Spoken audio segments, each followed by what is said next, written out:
What's up? Josh, thanks for calling in. I have great news. You're the first caller, which means that you get to be the co-host of Bad End Podcast today. So I hope you're ready for about an hour to an hour and a half of talking about video games. So thanks for calling in. Hey, Kyle. Um, Josh Clickstill here. Kyle Clickstill. Long-time listener, first-time caller. Um, I've been having trouble gaming recently, Kyle. huh. Uh huh. Um, it's just that the buttons on my Xbox are too big. Josh, can I ask you a question? What's up? Have you tried getting good?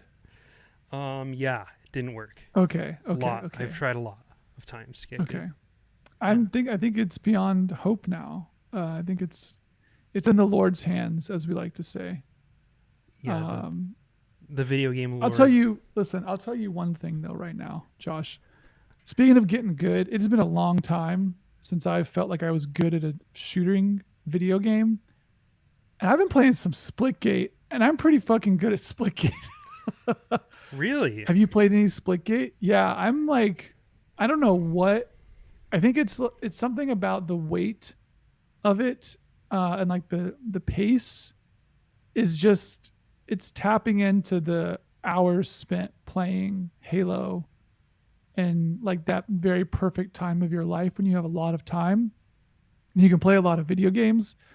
I'm just like tapping into this old part of my brain that in a world that was, previously dominated by like Call of Duty or like third person shooting games or I don't know, Fortnite, where it's like building spam, even like Apex to a degree. I'm like ripping at Splitgate. Like I'm good. Top Uh, fragging? I'm getting like top frags every round. It just clicks with me. For the listeners who don't know, Splitgate is a not new, but it is a currently hot first person shooter video game that combines Halo-ish type gameplay with like portals from the game Portal. And I know what you're thinking. That sounds like a meme and that it's stupid. And I thought that when I first heard about Splitgate, I think we probably Splitgate probably came on our radar in the Discord like a few months ago. And like Halo meets Portal sounds, I don't know, boring or like uninspired or not fun beyond the premise. And I'm pleased to report that the game is very much Halo with portals, but the game just feels good. Like the weight of everything in Splitgate feels like dead on. Feels great to play. The guns feel great. The sort of reception when you're hitting stuff feels great. And the portal aspect is really cool. And what's the cool thing about it that I was not expecting was that I just thought it would be like portal spam like everywhere. Like I assumed that you're playing Halo with portals and there's just portals everywhere and it's just sort of a madhouse. And what's actually the case is that so not every wall can have a portal on it.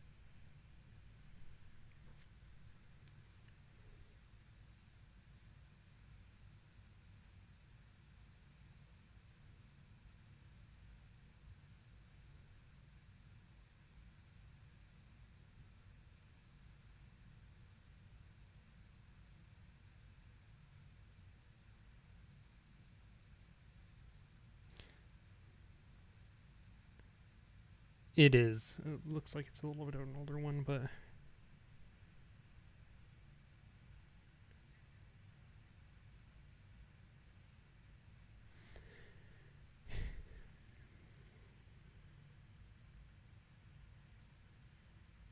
this is like really high level.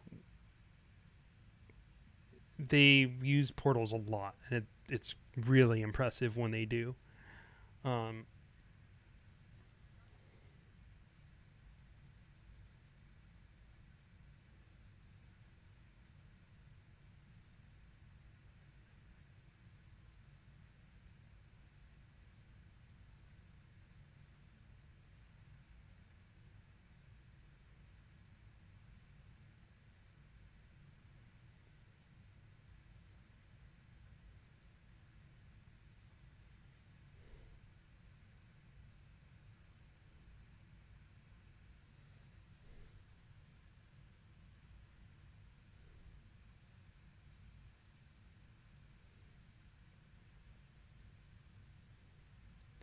Yeah, I mean that's like one of the things that kind of grabbed me about the game at first is that it felt like Halo. Or one thing I feel like it I compared it to a lot in my brain when I played it too was like Tribes, um, and how it's very like it's got this kind of gimmicky movement, I guess, quirk to it, where it's about moving through portals and using the momentum from the portals to go places.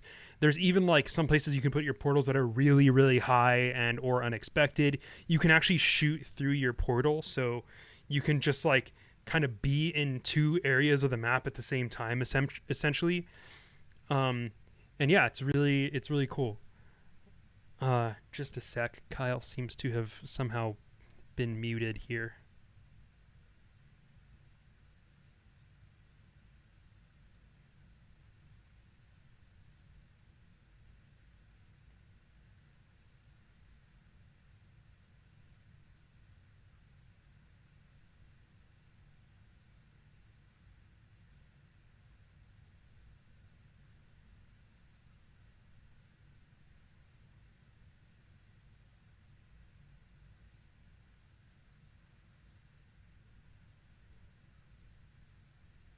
Like this game could have easily been like Cliffy B's next game or something. Like it has a lot of those sort of vibes of that style of play. Um, but it's just it's crazy. And to be fair, it actually did come out actually 2 years ago. It's just gotten bigger recently because there was a console release, and then also a lot of sort of bigger streamers started to play it again. So it sort of has like reemerged recently and has gotten. I think I even just tweeted out that they got like some new venture capital funding.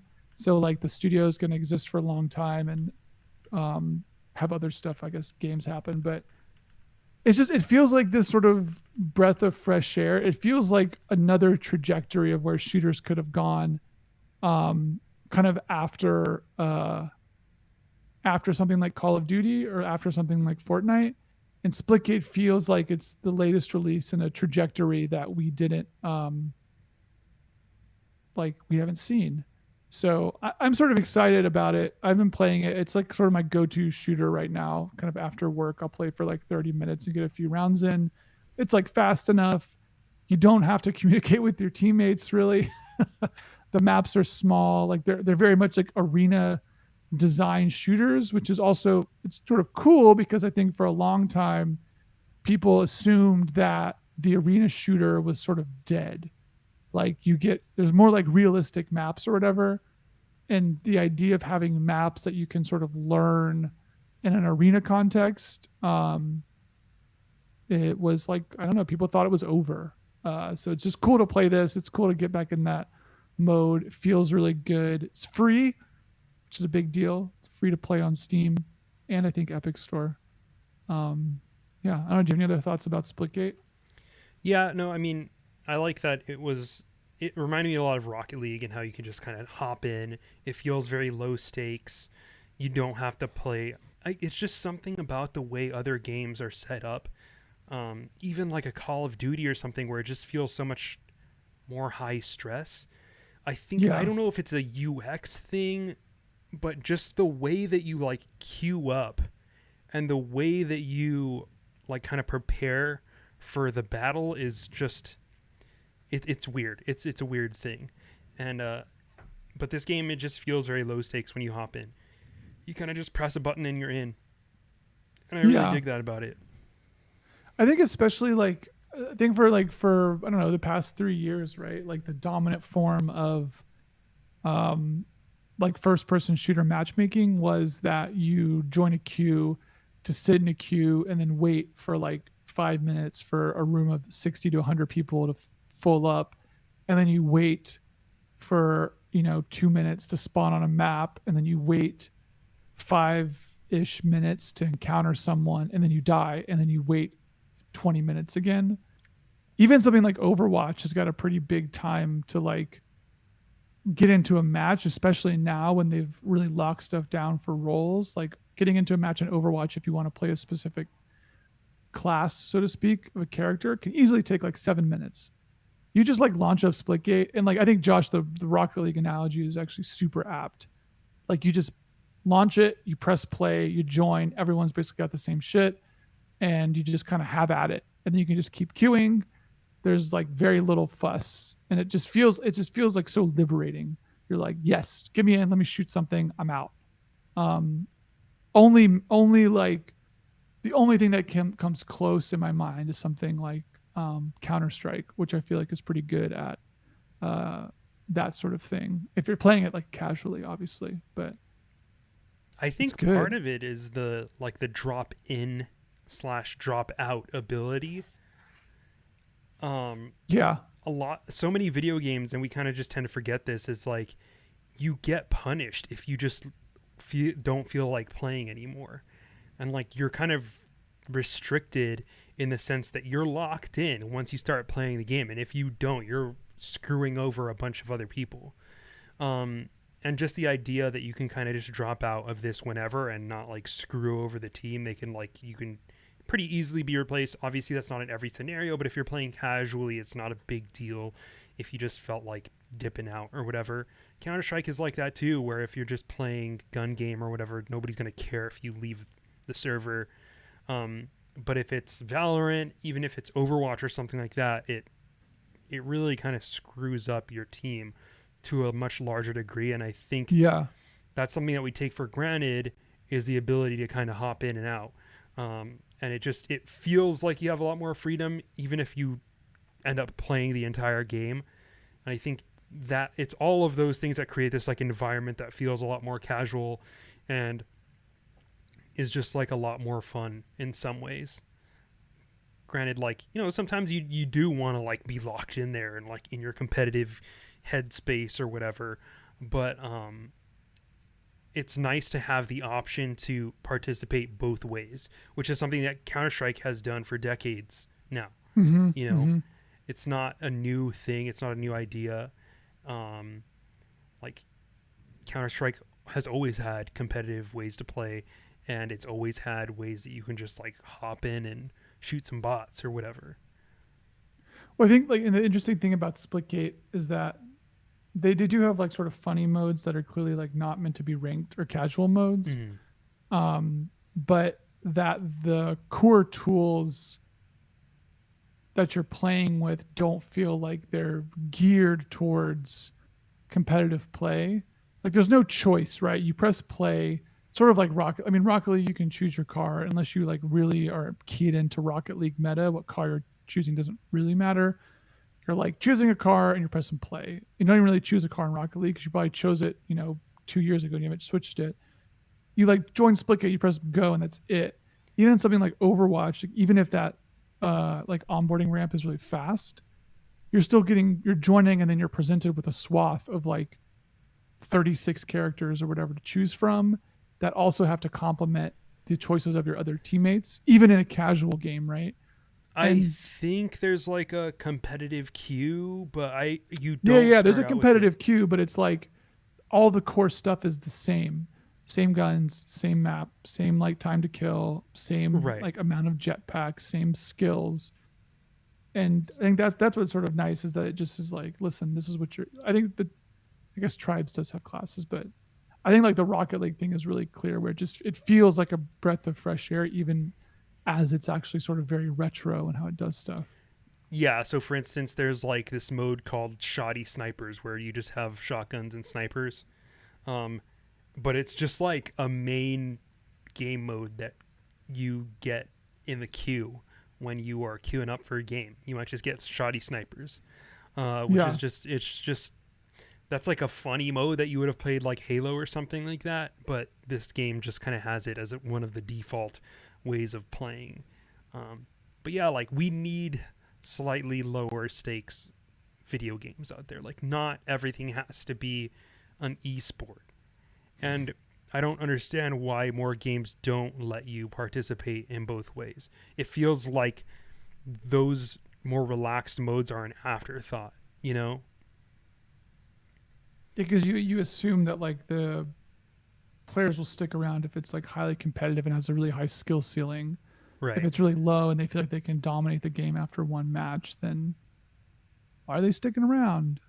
Yeah, I guess, I mean, I understand it to a degree, which is that when you have it be a more team oriented and quote try hard type game, you I feel like you foster a little bit more of that sense of community because you have people working together to get as good as at the game as possible, and they're playing competitively Right. against other people. It seems like a good way to kick off that experience, but I do think that it's better to have those options. Like League of Legends has ARAM, which is all random, all mid. It's a mode where you play as a random character.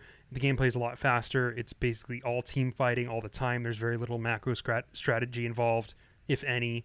And it's like one of the only things that I play when I play League now, just because it's like just so much lower stakes.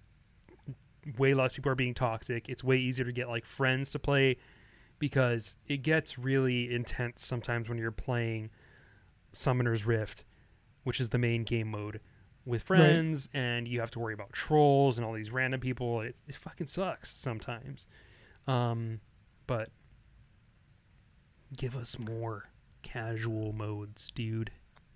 I want to segue to another game that is the opposite of Splitgate. In the team low stakes arena. Do you know what Hell Let Loose is? No, but I You've feel heard of like I've this? heard of it. Yeah, so Hell Let Loose is sort of the latest in a line Wait up, of. wait, Kyle. Can you give me just a second here? I want to fix the audio here. You can just pick up right where we left off.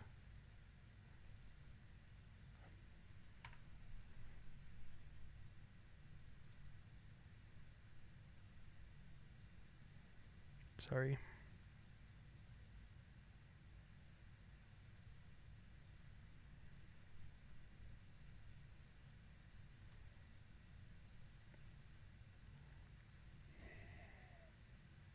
Can you say something now? Test test. Okay, you can go now. So Hell Let Loose is the sort of next in line, newest version of this like type of game that has been kind of moving through Steam. And I think it's the same players who play all these games.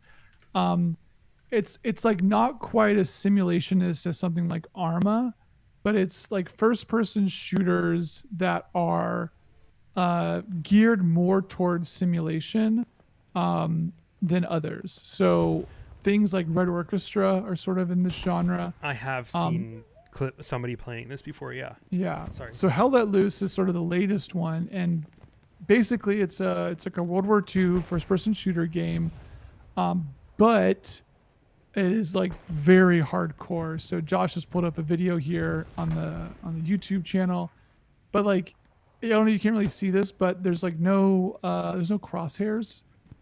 So you don't actually you can't actually see if you're shooting people or not. There's no indication if you're shooting people. And the game is not just about like making it hard to play, but what it does is that it's actually the structure of the game is like you have squads of people, and so squads are comprised of 4 people, and then each squad has a squad leader, and then every team, I think the team sizes are like 60 maybe. Each squad leader has the ability to talk to a commander, and so commanders talk to squad leaders who talk to the players on their squad. And then squads can sort of have different flavors. There's like generic sort of infantry squads. There's also like armor squads who control tanks. And there's like a few others. And so the idea, and the game takes sort of a long time to play, like a one big match. And so in its best form, you basically have this commander who's sort of like lording over the battlefield and is looking at this like map of everybody. And then all the players are sort of calling out where people are at, because the game itself is based around sort of capture points and stuff. So you're trying to capture all these points to take it from the enemy, but because there's not like a mini map or whatever, and you're not like you can spot people, but if you spot someone, the spot doesn't like track them like it does in something like Battlefield or Apex. It sort of it sticks specifically to a point, and then you have to just kind of check in on if someone's there or not. So it's like way more about team communication. It's like way more about coordination. And the like the ask, right, compared to Splitgate is like huge. Like if you sit down to play a game of Hell Let Loose, like it is not an interesting experience for 10 minutes. It is a really interesting experience over like 90 minutes. What happens if you die? Um, Do you respawn? if you die, you do respawn, but there's no ticket system, which is sort of nice. So if you die, you respawn and you respawn on where players' positions are at. But you can't like take points back, so it's not quite like Battlefield Conquest mode where you can like sort of like it's basically like a round robin. Everyone's just taking all the points all the time. Oh man, this thing is insane. So on the video right now, you're seeing an artillery strike. Isn't this fucking This crazy? is nuts. Yeah. Yeah, When it's like I the most saw it being intense played, it was a artillery lot strike. less. It was a lot more janky than this, because it's Yeah. not even. So the game is is it like fully released. gorgeous. I think it just came out of early access.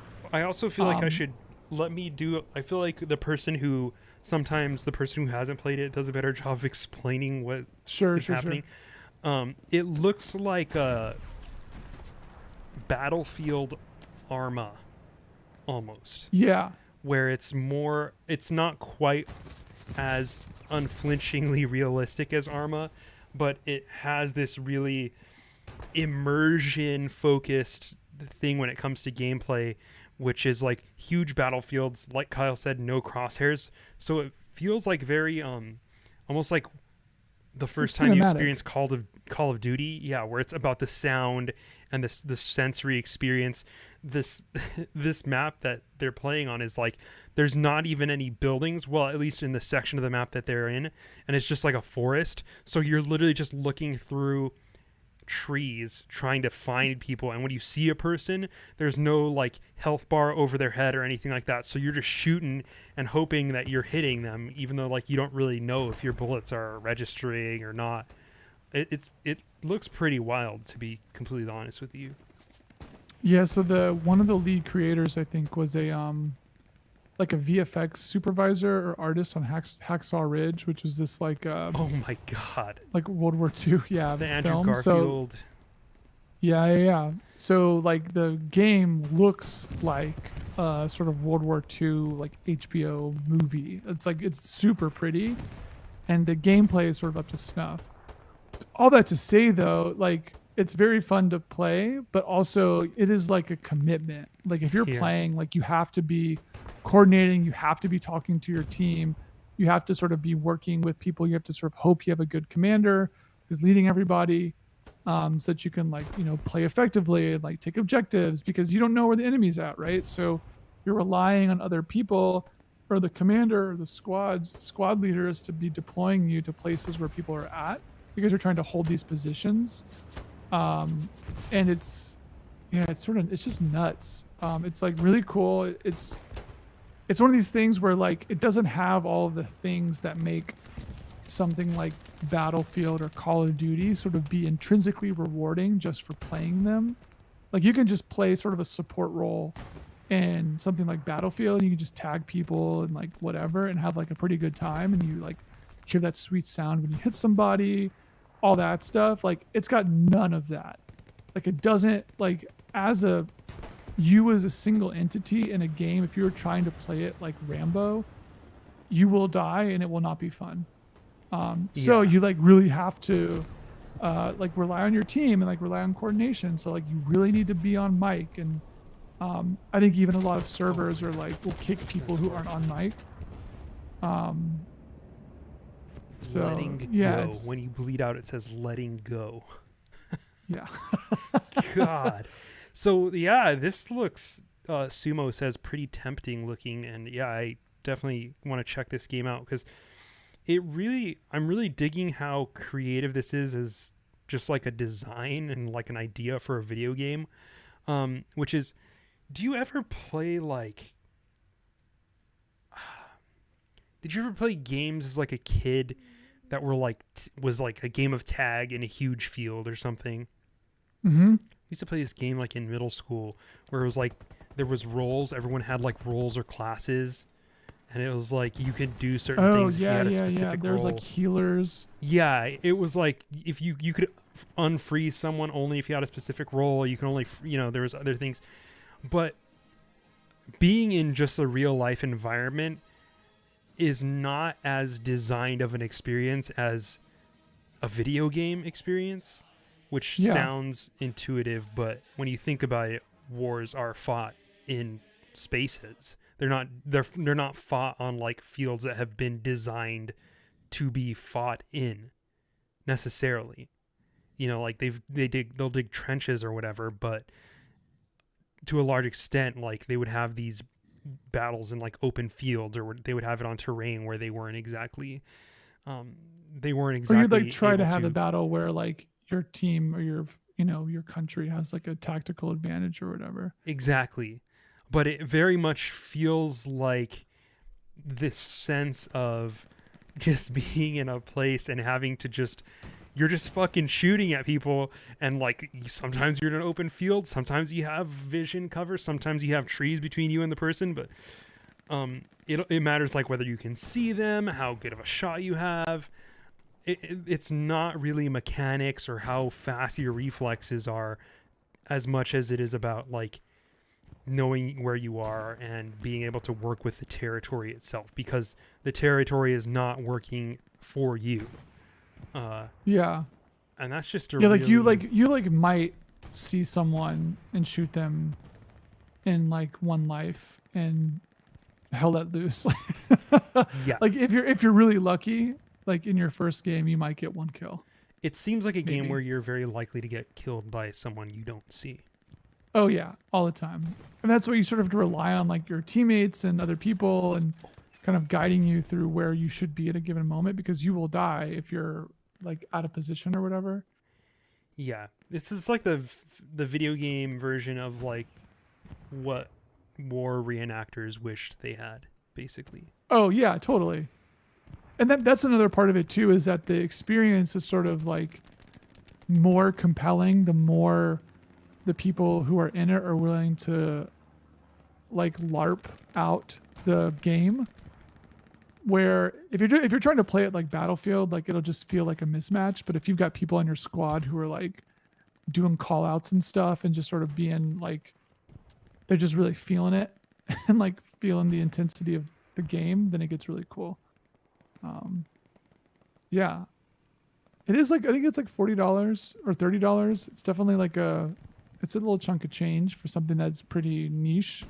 But it is cool. But I've been playing way more Splitgate than this, but I did play this a bit because I was listening to another podcast that was talking about it, and I was like, that sounds pretty cool. So I dig it. I dig it. I like yeah. this design, this Look at concept. that map too. The map is like a topographic map. Yeah. Yeah. It's not even like a fun, like cool map. Battlefield. I think it's fun and cool. Yeah. Um What have you been playing, Josh? I got Deathloop, Ooh, the game of the week. it's the game of the hour. Game of the hour, yeah.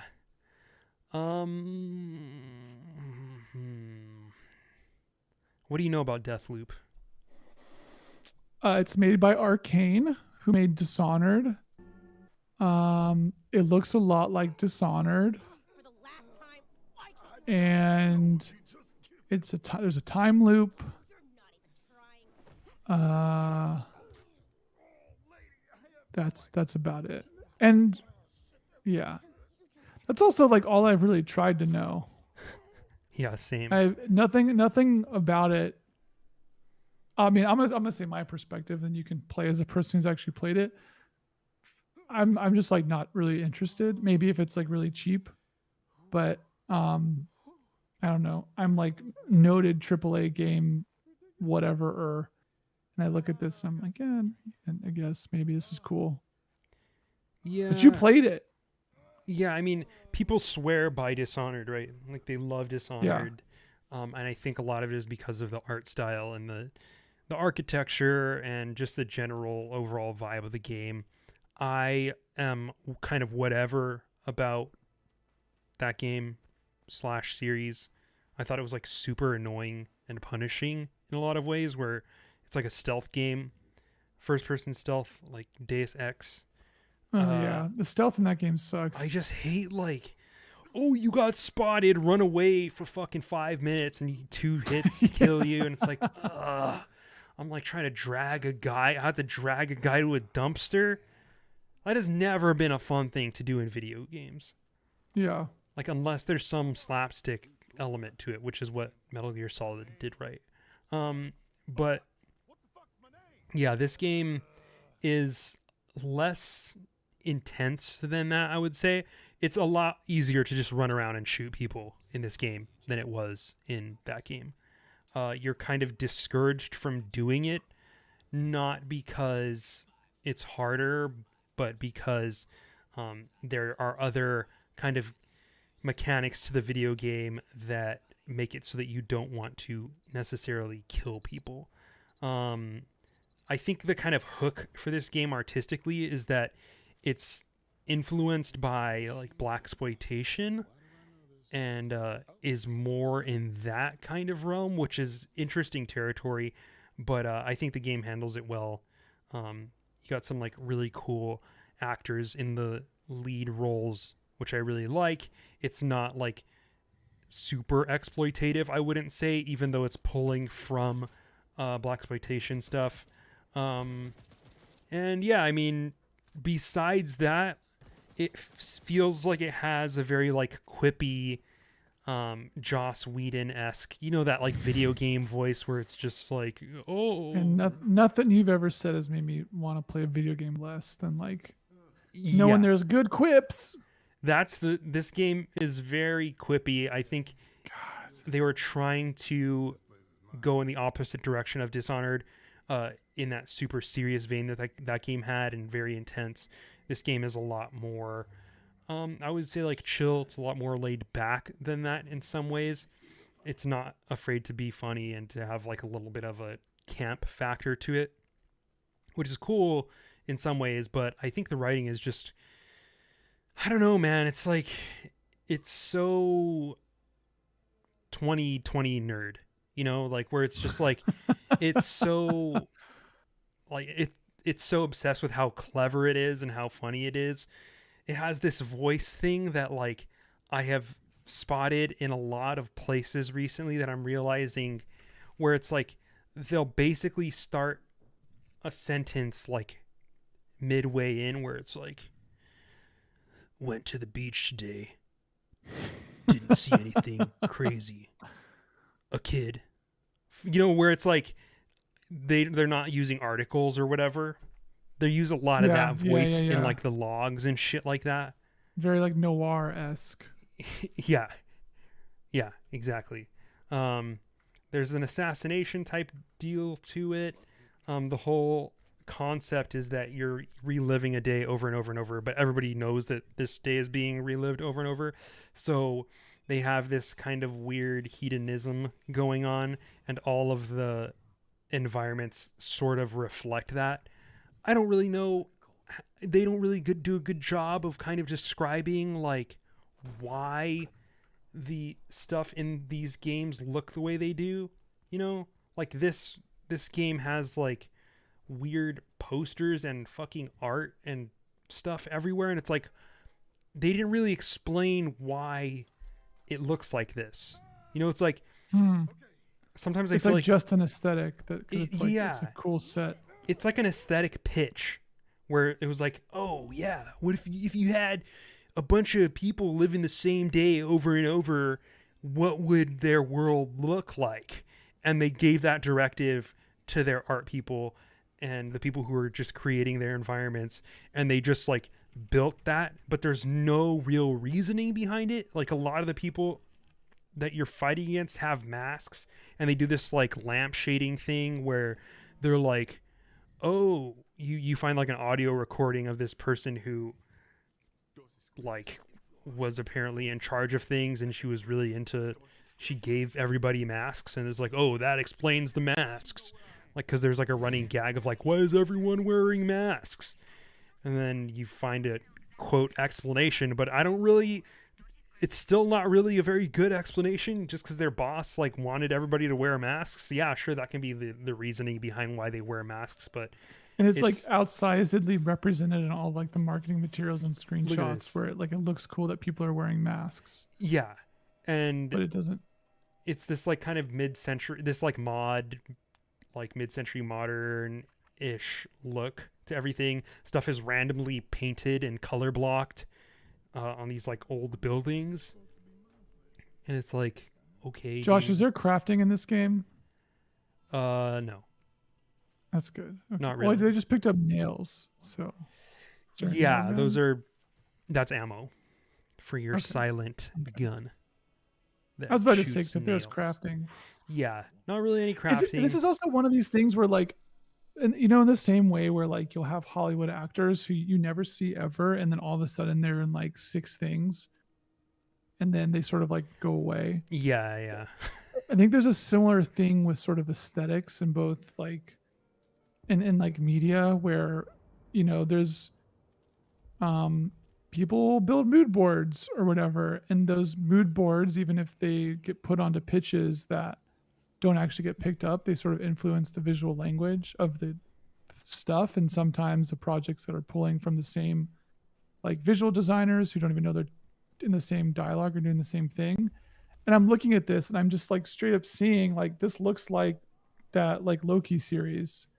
Like it's all the same sort Oh, of colors and yeah, tones. yeah.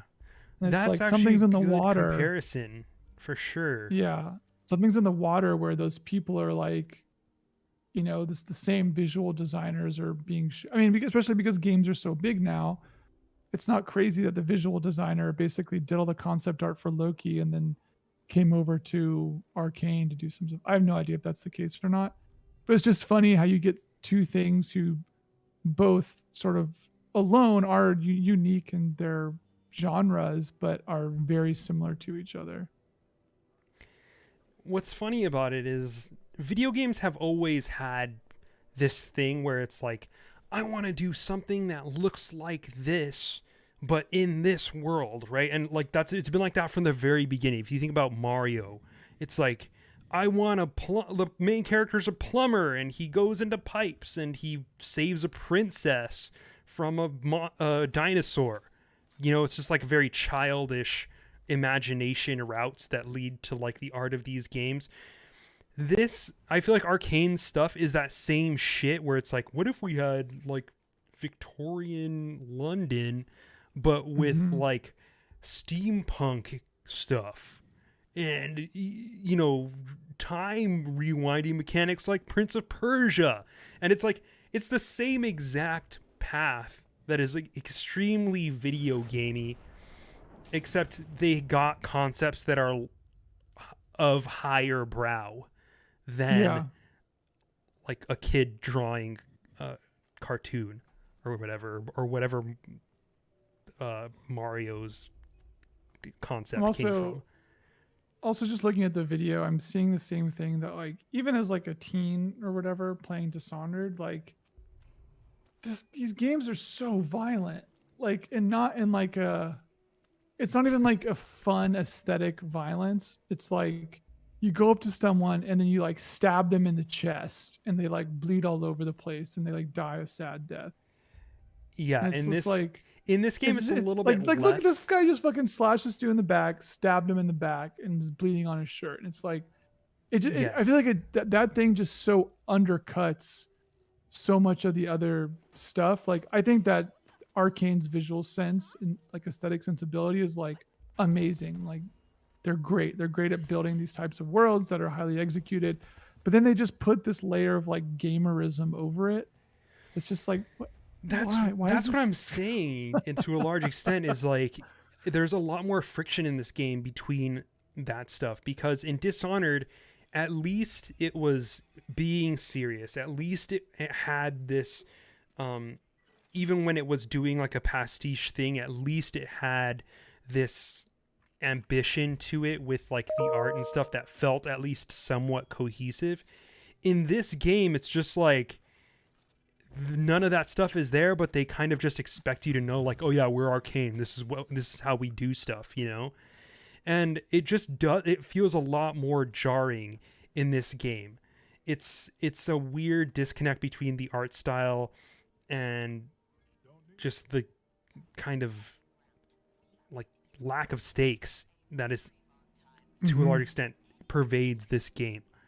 And that is kind of rubbing me the wrong way about it.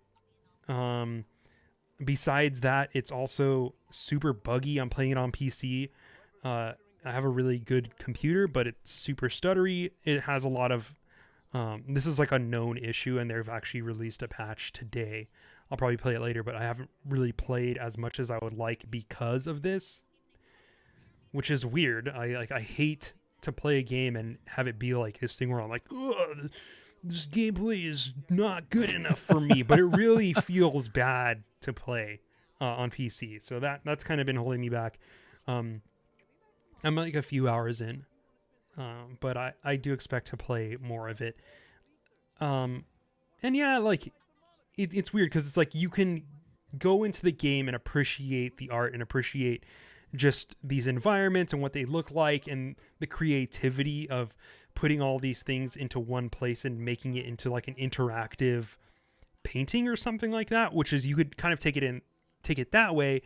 But then there's the whole element of like just chopping people in half and fucking shooting them in the brain and stuff like that. That is the whole experience to a large extent of the game, which is it's harder to reconcile in this case, you know? Yeah. But yeah, I mean, look, like they have the people, because it's a time loop, when you kill them, they just disappear as opposed to like being a body, which is supposed to kind of contribute to that less consequential feel, and it also contributes to that less consequential feel in the way the gameplay works too, because you don't have to hide bodies and stuff like that. Mm-hmm. So yeah, I don't know if if you have any questions about the gameplay or anything like that.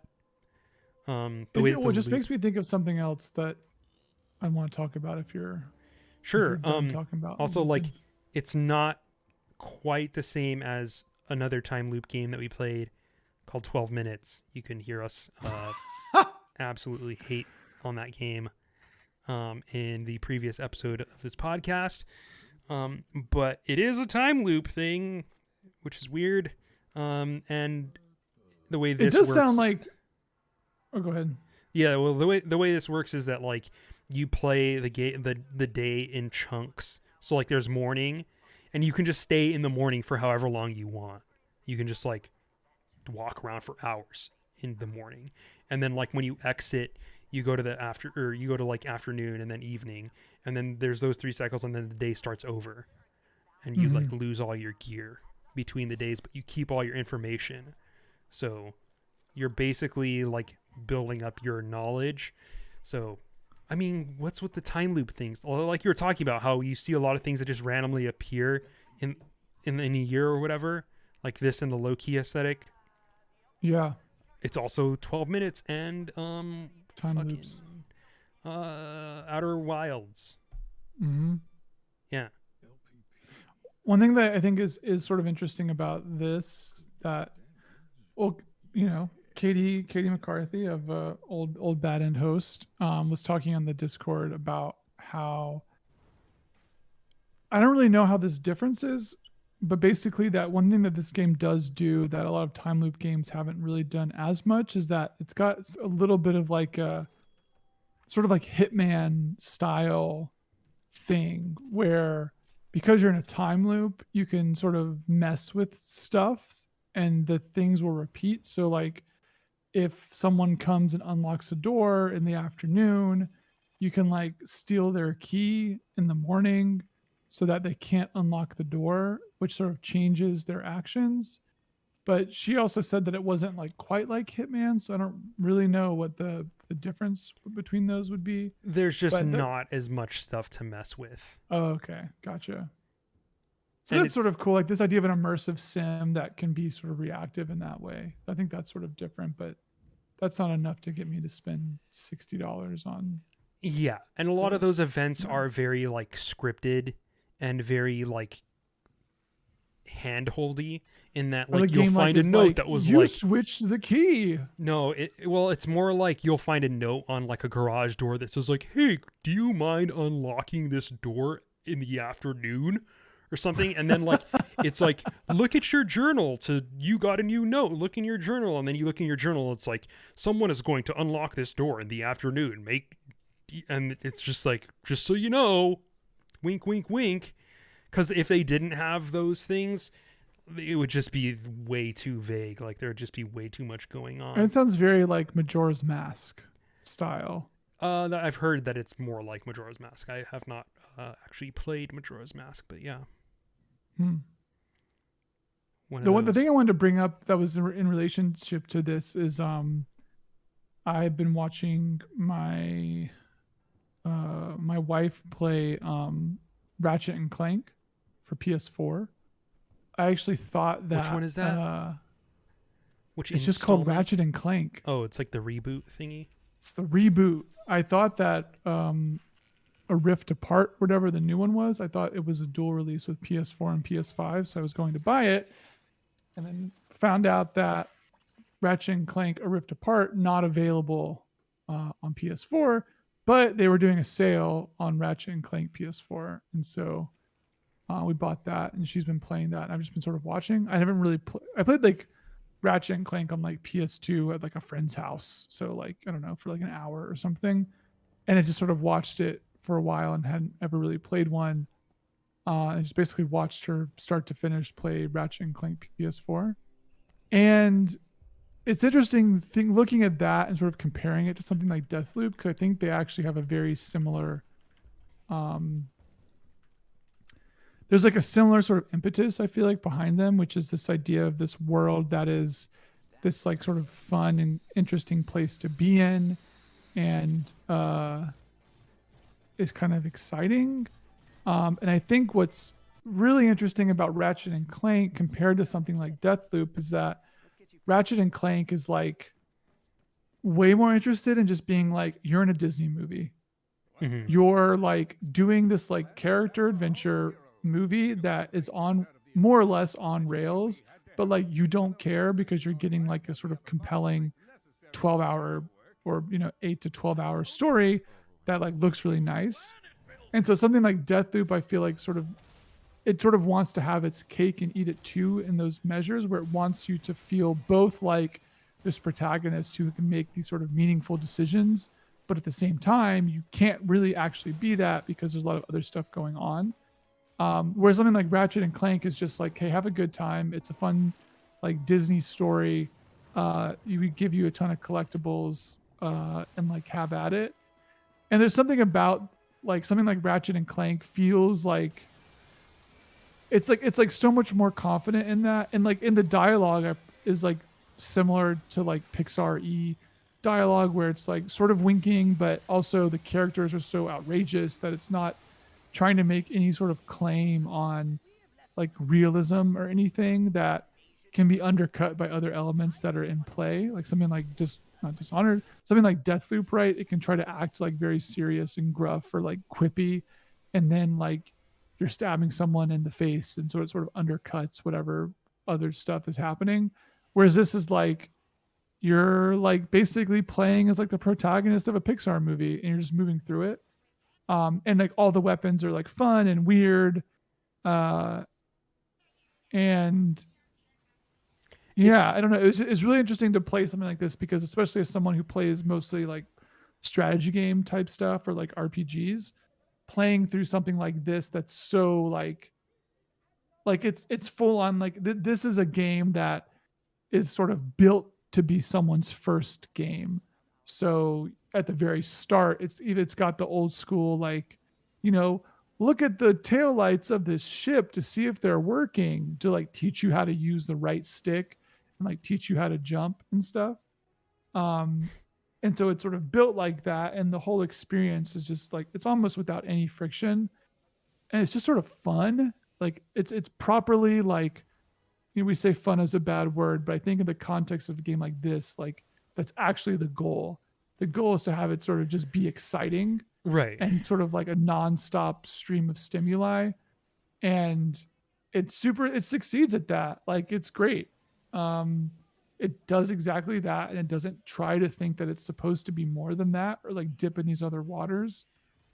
And yeah, I don't know. It is I like I said, I haven't really played anything like this really recently at all. So it was just sort of also fun to check in on like what is a third person like, sort of slightly Character kid action. oriented character action game like. Um, and it's good.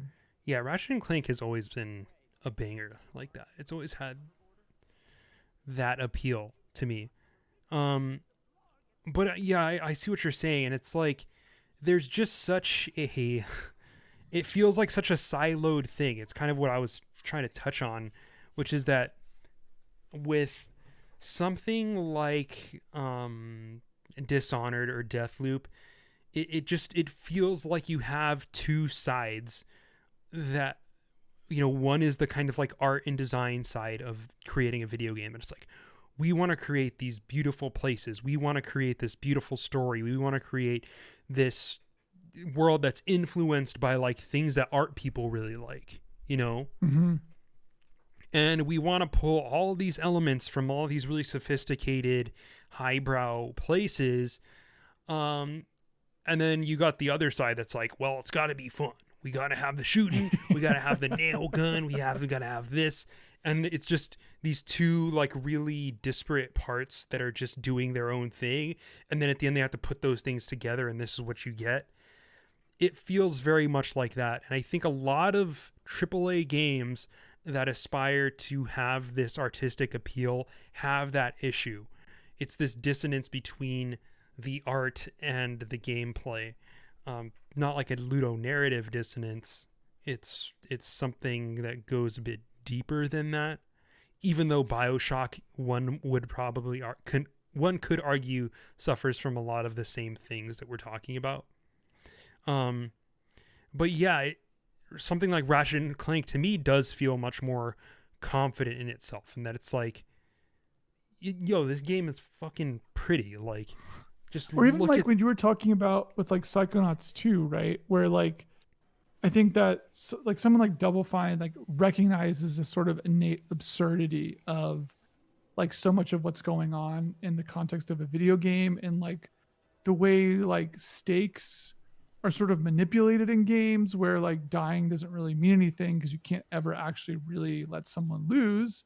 So like all of their games sort of speak to this in a way that I think makes them be like better versions of the form, where I think this tension you're talking about is like rarely a productive tension. Like maybe you get a really cool world that's like a really interesting place to sort of explore, but you're sort of sacrificing other stuff because you're still sort of hamstrung by the limitations of the like space you're working in, of like, AAA video games or whatever. and to if you were to have a game that was to just take this vibe and this feel and have the art and the gameplay be a lot more cohesive, it would often require some kind of drastic rehashing of what the gameplay experience would be otherwise. So it's like if they have whatever engine it was that they used for Dishonored and they wanted to recycle that for this game, Deathloop, I mean, it almost feels like that's kind of the intent, like, oh, we want to have something that, uses a lot of the same gameplay elements as Dishonored because we have all that shit laying around, but we just want to redo the art or something. It feels like that's where the game came from. Like you got your two separate teams doing the thing, they want to make it look different, and this is what they came up with. Whereas it would take a lot more to build something else from the ground up. And I guess that's kind of what we were talking about with 12 Minutes, which is a game that we really didn't like because of how it was executed, but was doing something interesting and something that we would kind of like to see more of. Mm-hmm. Nonetheless.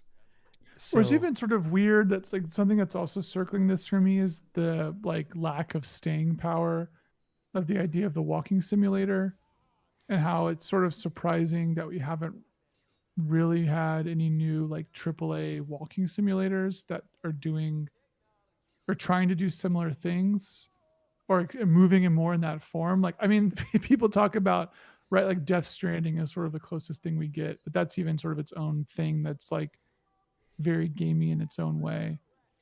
I'm thinking too about like um, there's like, I don't know if it was like a PC Gamer article, but there's some article like 2 weeks ago that the headline was something like, 2 years in, nothing comes close to Disco Elysium still. That's This conversation is just making me think about that. And I'm just like, yeah, like they just nailed it. Like that, not to bring it back to just how amazing Disco Elysium is again, but just seeing a lot of this stuff just try in this sort of different sphere and knowing sort of how much the Disco Elysium team like didn't have access to, but was still able to execute something that has proved to be like incredibly, meaningful to a lot of people and like relevant and moving the genre forward. And like you've got the money to make Deathloop and you like make Deathloop. You don't make like what is like a Dishonored that's like more like Disco Elysium in terms of what it values from like a gameplay perspective sort of look like. Um Yeah, I mean, I I don't feel know. like the walking simulator thing is it's kind of self-defeating in some ways though, right? Which is that we have a lot of things that look like walking simulators but that are not necessarily walking simulators. um Obra Dinn came out a couple years ago, and Yeah, but you that's not, I guess I'm talking about like any of these big studios that make these large AAA first person, third person shooter games. I think the problem and the thing that is difficult is that the ask is not a walking simulator, right? Like no AAA studio in I think wants to make a walking simulator. Like I feel like they just don't really sell as well. I think that they are not as popular of games. They're not as quote fun. People are like less likely to pick them up because of that. But they need to have just some entirely different hook that brings them into some other realm. And that is what Obra Dinn did, but it's not a AAA game. But to create something like that from the ground up and to say like, I'm going to have a video game that has these systems that have never been done before is a lot more of an ask for these larger studios that is like really rough to do. And so I think we're only going to see that stuff kind of thrive and really exist in the quote indie sphere. I think the positive flip side to that is that the indie sphere is growing, as we've discussed also before, to be more like AAA. So if you look at like Annapurna, for instance, they're out there doing this type of thing essentially, and those are the type of experiences that they seem to be building a lot more of, which I think is a positive sign. Superliminal was super dope. I really liked that game. And I think that was Annapurna. Fuck, was that Annapurna? I don't God. remember. 12 minutes was Annapurna. Yeah, 12 minutes. Not a game that we want to push here that everyone should play, but that did something interesting at least. And man, you know what actually game that I really want to replay and I think has just disappeared from the conversation that I don't think deserves it. I think it's like unfairly maligned, is fucking The Beginner's Guide. Oh, dude, I love The Beginner's Guide. The Beginner's Guide is... I'm a huge Beginner's Guide stan. I hate the Stanley Parable, but The Beginner's Guide is fucking great. I am the same exact way. I feel like that game got a lot of attention when it first came out. It was the topic of discourse. I feel like discourse at the time was a lot more hard ass and less appreciative of the good shit that we got, because that game is really good and there's nothing else out there really like it, and I want to see more like that. What's it called? Shout out to Promessa. Yeah. Gave me a lot of Beginner's Guide vibes, and it's like, that's what I want to see. But you can't call either of those quote walking simulators, because there's something going on at a macro level with those games that puts them in an entirely different realm. And I think that's why it's tough to think about the walking simulator, because I don't feel like the walking simulator is a genre that ever should have really existed in the first place. Like, just walking around looking at stuff, that does not have to be the gameplay hook. You know? I don't understand. Or you can make the act of like looking at stuff more meaningful, but just like yeah, looking at landscapes and then listening to audio diaries is not that great. Like, and yet that's what it became, right? Because the precedent was Gone Home or Dear Esther, it was like, oh, you just walk around a house and look at magazines, and there's like a big monologue at the end that is very intimate and theater kids will love. That was like the entire basis. Everybody's gone to the Rapture, What Remains of Edith Finch, all these types of games is like the same exact concept, but it's like that does not have to be it. You can come up with some other hook that is just way more interesting. Mm-hmm. And the Beginner's Guide did that. Promessa did that. I think that there's a lot more space for creativity there that we're just not seeing. And I think part of that is because the walking simulator nomenclature is pretty restrictive. And I feel like people get stuck in that mindset when they don't necessarily need to. I think there's like a lot of space to be creative there. Mm-hmm. But yeah. I don't know. You play anything else that wasn't walking simulators? I played Wilmot's Warehouse. Oh, Yeah, nice. I'm done to What talk inspired about that? It was on Game Pass. Oh, nice. It is just... There should be more games like this. So Wilmot's Warehouse you could describe a lot of different ways. When you say like this, which part are you talking about? This YouTube video is describing it as a quote logistics simulator, which is actually not a bad I think that way in of a world where describing it. Factorio exists, it's a bad descriptor. But it came out, I guess it came out after Factorio was out. For the viewers, Wilmot's Warehouse is, you can describe it, Josh. It's a top-down organizing simulator. You're moving around a warehouse and you're like grabbing blocks to sort of deliver them like Diner Dash style to a like a sort of shop window. Yeah. And it's okay. It's like kind of avant-garde. Like it's very weird. It's got a little bit of the like just like a touch of the sort of like Pendleton Wardy Adventure Time absurdity, kind of like also maybe very sad stuff under it. But is also sort of very pleasing in doing it generally. Yeah, and well, the way it ramps up, like you feel the cleverness of the design as it ramps up. So the way that it starts is like you work in a warehouse and we're going to get a shipment today. And it's like 3 sandwiches and like a map, right? And then it's like you have people that come to the window of the warehouse and they're like, I want 2 sandwiches and I'll take 1 map. And then so you're like, okay, you go to the warehouse, you grab the sandwiches and the map, but you have a time limit to deliver them the stuff. Okay, simple enough, right? You are fulfilling an order with things that you have in your quote inventory. But the inventory is not this abstracted inventory that you're used to in video games.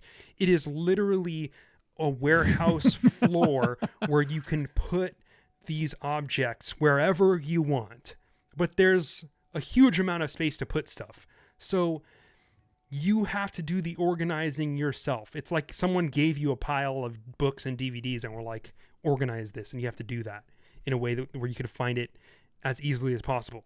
So usually in organization, you have systems for organizing these things, like the Dewey Decimal System that they use for libraries. Or, you might sort stuff you might color code things, or you might sort things alphabetically.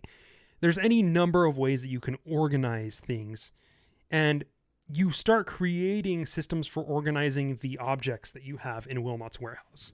So at the beginning of the game, I have like these weird names for the categories that I am sorting things into in my head. So I had like outdoor gear was like, I had like a tent. I had like boots. I had like, the other thing too is that like the little boxes that represent the objects are oftentimes abstract. So you'll have something that looks like, I interpret it to be like a person blowing a bubble, like a bubble being blown out of one of those little the rings that you put the soap in and then you blow the bubble out. That's what I thought that was. So I put it in the outdoor gear section. And then I had like, there was like a camel, there was like pyramids, some like torii gates, like Japanese stuff. And I was like, I'm going to put that in like the travel section, I guess. So I have all these things sorted out. But then they start mixing it up. They start throwing like abstract patterns at you, like blue and white stripes. And it's like, that is not an object in real life. That is just a pattern. But you are saying is like an item in my warehouse. So then I start creating like an abstract patterns section of my warehouse. But then all of a sudden I have like 50 items that are all abstract patterns. So I'm like, well, how do I organize those? And I'm like, well, then I will color code those abstract patterns. There I'll have like blue and red abstract patterns in this section. And then I'll have like blue and white abstract patterns in this section. And then I'll have, I have like a symbology / like iconography section where there's like the fucking Jesus fish symbol. There's like the number 7 in like an stereoscopic 3D looking type style that I have in that and like section. Also as you're doing this, the time is like running down. Time on is your ticking thing. down. So it's not like Josh is pausing it to be like, let me just rearrange this. Like the orders that got to be done, and all the same time you're trying to like reorganize your whole warehouse. Yes, but like nothing's slowing down. But then okay, the kicker to the kicker is that then they start fucking combining things because they know how you're categorizing these things in your head, right? So I have like a blue and yellow abstract pattern section, right? But then they'll give you a blue and yellow like frisbee, but the frisbee is just like a circle. So would I put that in my outdoor gear section if I'm interpreting that to be a frisbee, or do I put that in the blue and yellow abstract shapes section?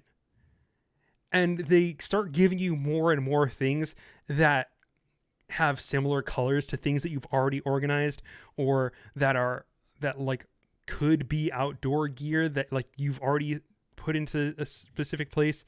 And it starts messing with your mind because you're like, did I put this in this section or this section?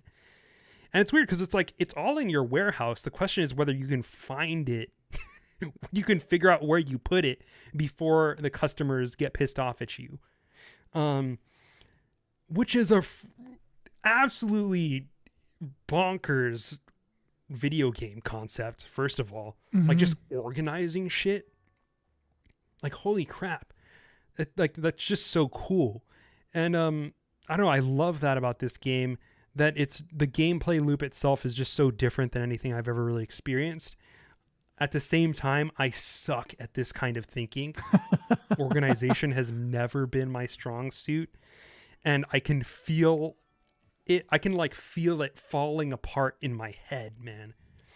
And what sucks is like they give you, okay, after you do like 5 levels, it's like, okay, you can now reorganize all your warehouse. Like all the excess surplus stock just stays in your warehouse, and people will probably ask for it in the future. But then you have to organize your warehouse in this downtime that it gives you, and it's totally no timer. They give you just windows where you can just organize everything. It's like, all right, take as much time as you want. And it's kind of, that's like also really neat because you can get into this like Zen headspace of like, I'm cultivating my organizational space and like doing feng shui shit with my warehouse. But in reality, you're also just like, I have no clue where I'm going to put any of this shit.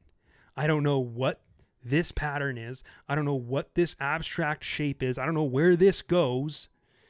And it's a little bit stressful, but in a cool I definitely way. reached a point when I was playing where I was like, I get it, and I'm like as stressed as I want to be, and I don't want to play it more. I will say my warehouse, whatever this footage is that we're looking at, I feel like mine was a good amount nicer. I basically had it this one is not good. where it was shelving. I put everything up against the wall, put back in a shelf, so I would like pull things off the shelf where it existed, and then I would put some white space between sections so that I knew where different sections were. Couple organizational Marie Kondo the tips Wilmot's there warehouse for you. meta. Yeah, but there's also like a person for whom this game will satisfy this like loop in their head, right? Of like organizing things, finding things, delivering things. That, you know, there will be some people for whom shooters, it's like responding to things, having really good hand-eye coordination. Those skills are being tested for. This game tests for a completely different set of skills than anything you ever really see in video games. And I feel like this could have been like a Threes type situation where if this hit correctly on the App Store, like it would have just tapped a market that had never really been tapped before, you know? I feel like you can totally imagine one of those ads where it's like, where does the hats go? Points. Yeah. And it's like, you're like, oh God, I just want to put the 4s next to the 4s to the delivery. I couldn't get past level 5. Yeah, if they had one of those companies, Catch App or whatever the hell, working on this shit, if they had a version like that was like super optimized for mobile audiences and really had some scummy designers who like knew how to do that shit, this could have, I feel like that's all this game needs to be the like 2048 to whatever Threes was, you know? Mm-hmm. There is a 2048 to this game's Threes out there that has not been made, but this is better than whatever that game would be, you know? Yeah. But I could see the potential there. Organizing shit. Just looking at it now, it's like, it's firing some synapses in my brain. They're like, organize it. What are these shapes though, man? Bricks, stars. See, there's hearts, and then there's a single heart, and then a 4 heart variation. I thought this is my number ones and my hearts ones. Yeah. And then just the internal dialogue that you have, or monologue that you have while playing this game, is hilarious, because it's like, I put this in the abstract pattern section. Like, it's in the performing art. I have a performing arts section. It has like a TV. There's like a TV in there. It's in my performing arts section, along with like the trumpets. I definitely remember playing it like, I don't know, like I think I played it like 2 times or something, and then I just like I'm not like intrinsically motivated by just getting a higher score. So it was sort of hard after you do it the first time, unless this is like really your thing. I didn't really feel like there was a huge reason to sort of come back. It's not even really about the score. I feel like it's more about like, can you keep up with the amount of objects they're throwing at you, you know? Yeah. Anyway, what a cool game. What a cool game. It is on Game Pass. PC. Check it out. Game Pass. Check that out. I also think it's on Nintendo Switch, which is... Ooh. That's a good place to play this game, for sure. Yeah.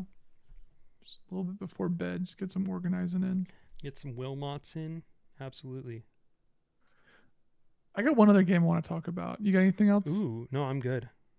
All right. I want to talk about Cruelty Squad. Yes. Yes. Yeah. Have you played Cruelty Squad? I played like the first 3 minutes and then I was like, no, not tonight. You're like, Camelot's a silly place. I don't know about. Trying to think of how to describe Cruelty Squad. It's a first-person shooter that is like, I think it's like nominally about you sort of assassinating targets in their houses or places generally. But the first thing you'll notice when you look at Cruelty Squad is that it's got this like sort of insane aesthetic that's like, I don't even know how to describe it. It's like Low poly is like no, the not easy. even low. It's not even low poly. It's like it's just sort of like data mosh, like trash aesthetic. It's almost like it's almost like really bad meme aesthetic, sort of, or like it looks fiercely amateur, but it's obviously like done by someone who's got a sense of what they're doing. Like they're not, nothing about this is not deliberate. There is like it's like a Killer 7 grasshopper Yeah. manufacture via Arcane Kids. Yeah, like Arcane Kids style thing. It's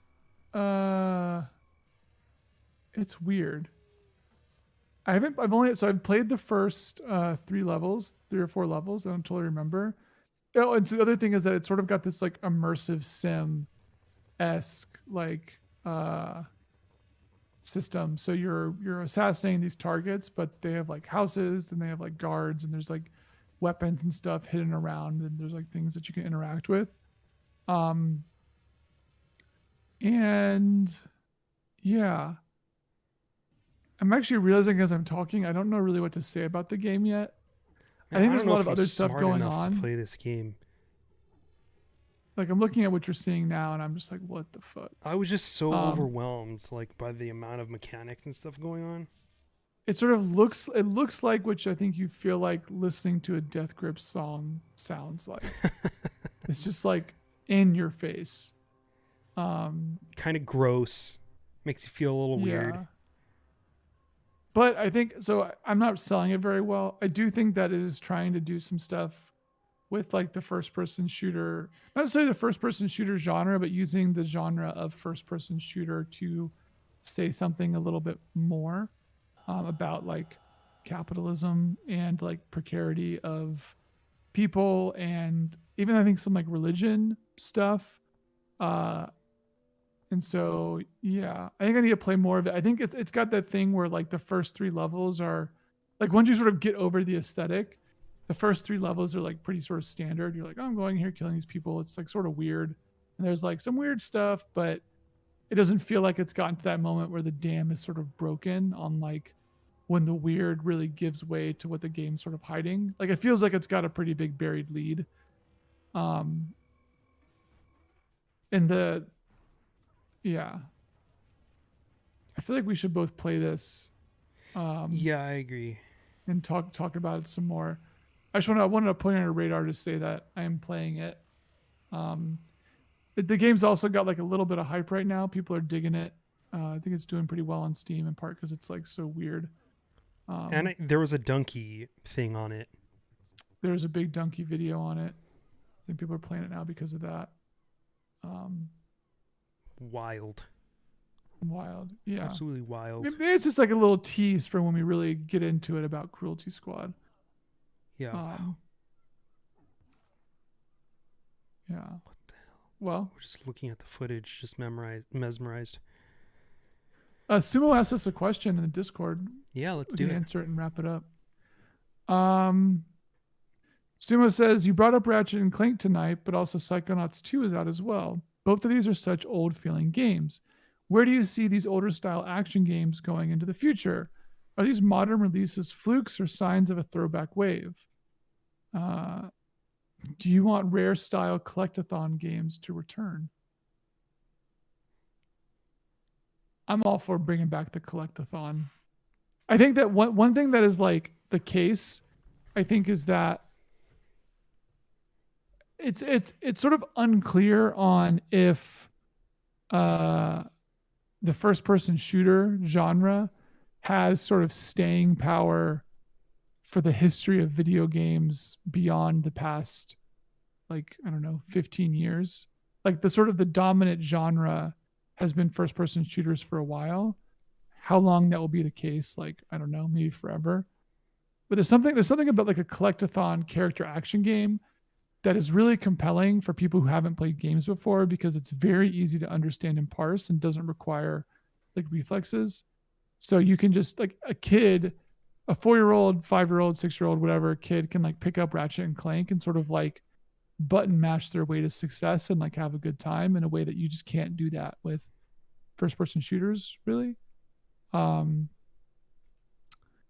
so the fact they went away, I don't really know why I think they went away because of like other stuff happening in the industry. But even in the past like 10 years, we've seen like Ukulele and A Hat in Time, and there's like one or two others that were sort of collectathon-y stuff. But I don't know. I would love to see more of these games. I think it also, the other part of it is that I think it's One word. these games, especially One looking word. at like the new Ratchet and Clank, feels like this feels like the next place really high quality art can go, in a way where I think we're sort of reaching the plateau of like photorealism in video games. And if you have a really strong art style that's not photorealism, taking that somewhere that's not a first person shooter, I think the next sort of obvious place is something like a third person um, character action game, collectathon type thing, where the game is focused around like how nice these worlds look, and you can do level design and stuff where you can sort of bring all these other skills to bear There's in that this new medium. Kina Gate of Yeah, that Spirits Kina game or game. whatever. There was that Astro game for the PlayStation launch that was supposed to be pretty good. Bridge of Spirits. That's it. Yeah. It sort Yeah. of feels like that stuff would be, it feels like where things will go next. I think especially as like, I mean, stuff like ray tracing that makes a lot of like Pixar quality aesthetic stuff sort of more doable. Outside of just photorealism, I think we'll probably start seeing more games that look more like quote unquote cartoony, that aren't like cartoony, but have a really distinct aesthetic style that is fun to just explore in. Um, yeah, I don't know. I don't really know why they went away. I think people just got burned because there were so many of them, and a lot of them are really low quality. I mean, No, Ratchet and Clank got up to like number 5 before they sort of like pumped the brakes. I have one word I'm for ready. you. Mm-hmm. Minecraft. Mm. That's where it went. Yeah. Because like if you think about it, like kids were playing those games. Those are the games that we like. I grew up on. But like for the following generation, that's all like Minecraft, Roblox, stuff like that. I feel like those Yeah. types of games were not as much of a cornerstone of the youth gaming experience as something like a Minecraft was, which was like inherently defined by its like more multiplayer focused nature, crafting, having all these Or like other the fully systems, user emergent driven part of it. gameplay. It's truly a sandbox in a way these third person action games were never sandboxes. Yes. And so when that's what you grow up on, your idea, like the paragon of gaming to you is like something social, something that has a lot more emergent gameplay, has a lot more possibility space, has a lot more interactivity and community surrounding it. And I think that's why a lot of like the pipeline is like going now from that type of gaming experience to something like a Valorant, where you're like playing on a team with your friends. And um, that's, I think, why something like Ratchet and Clank or Psychonauts 2 feels almost anachronistic. It feels a little bit out of touch. Yeah. Not that it is, like, I don't really think it is out of touch, but there is now like a weird stigma to single player gaming. It's no longer the default, which is kind of weird. Like there's like a large, being a gamer is like no longer like I play fucking BioShock or I play BioWare games. You know, Mm-hmm. that's no longer what being a quote gamer involves. Now it's like you can play one video game every day. Like you can play the same video game every day and you're a gamer.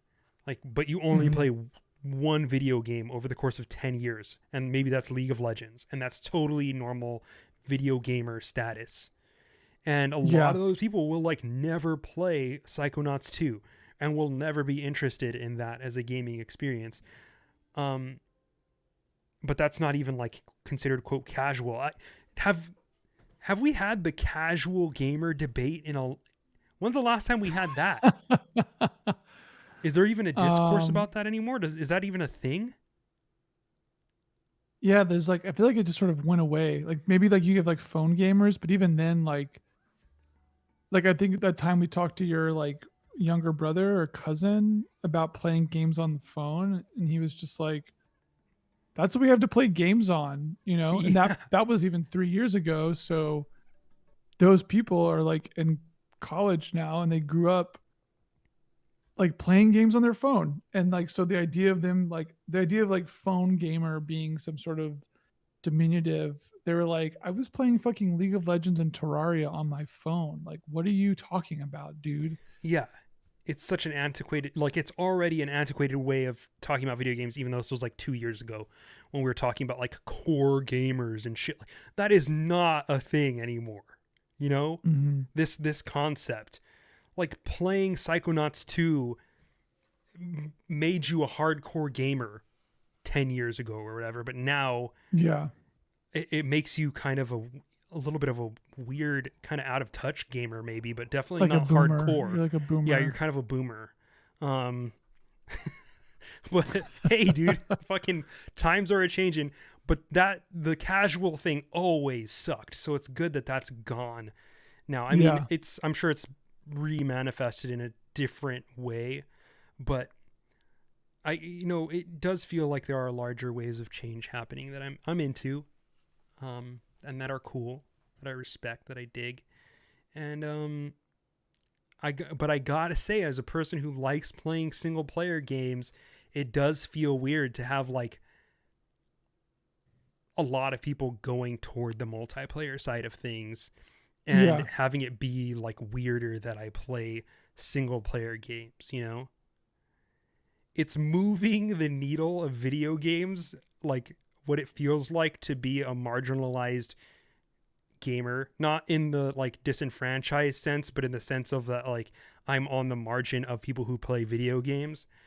Um because most people don't play video games that way now. Well, that's like my Most is sister probably is too a strong, but yeah, go ahead. my sister's like a teacher in like middle school, Hmm. and I like talked to her class once about like games or whatever, and they like the phrasing that they used was not like, oh, like you play video games. They would say like, oh, do you play like Apex or Fortnite or like League or something? And I'm just thinking back when we were in high school, which was, I don't know, 15 years. No, not 15. 10? I don't remember. It was like Maybe it was 15 for 15 me. years ago. Yeah. Yeah, it would have been 15. Damn. But it's like there was no, not even just like a, nerddom being stigmatized, but like if you were like a video gamer, like a gamer, you played sort of everything. You played like, it meant that you played the games that came out the most. And like some people did like just play Madden or just play like Call of Duty multiplayer, or there was like the MMO crowd. But if you were like a gamer or whatever and you like had an Xbox or GameCube, PlayStation, you bought like you had like, I mean, depending on how much money your family had, um, you had anywhere from like 2 to like 10, 15, 20 games. And a lot of those were single player games, and some of them had like multiplayer modes. Some of them would be online, but like to be a gamer in that sense was like, oh, I'm playing the cool new stuff that's out. There was no like, you wouldn't define your gamerdom by the thing that you played, unless it was like a socially acceptable thing to talk about on like the playground where you could like say that you played Halo It or was more COD like, or do you, League or yeah, something. do you have an Xbox, a PS2, or a GameCube, or do you have N64 or a PlayStation? Was the question. Yeah. Do you have a Genesis or a Super Nintendo? That was more what it was. But even then, now that I think about it, it does feel a little bit cyclical in some ways, because also when I was a kid, video games have been a social thing in a way that they are and kind of aren't now in some ways. Like I think of Halo, I think of 007. Those were like prime gaming experiences for me as a Yeah. kid. But if anything, it feels like the single player thing has gone from being Ocarina of Time to being like Minecraft, even though Minecraft isn't really a single player experience, Mm-hmm. It's Mm-hmm. these like communal, crafty, buildy PvE kind of experiences as opposed to the competitive ones. Yeah. I don't know. It's weird. And then the last thing I want to say about this is that the pipeline for this stuff, we never really know what it is until 10 years later, because you have a lot of kids who play video games that just don't. Who are they talking to about their gaming habits? Whose Right. fucking parents, like, think about how popular Roblox is and how like nobody knows that. Yeah. Like when we were kids, it was like, oh, Neopets.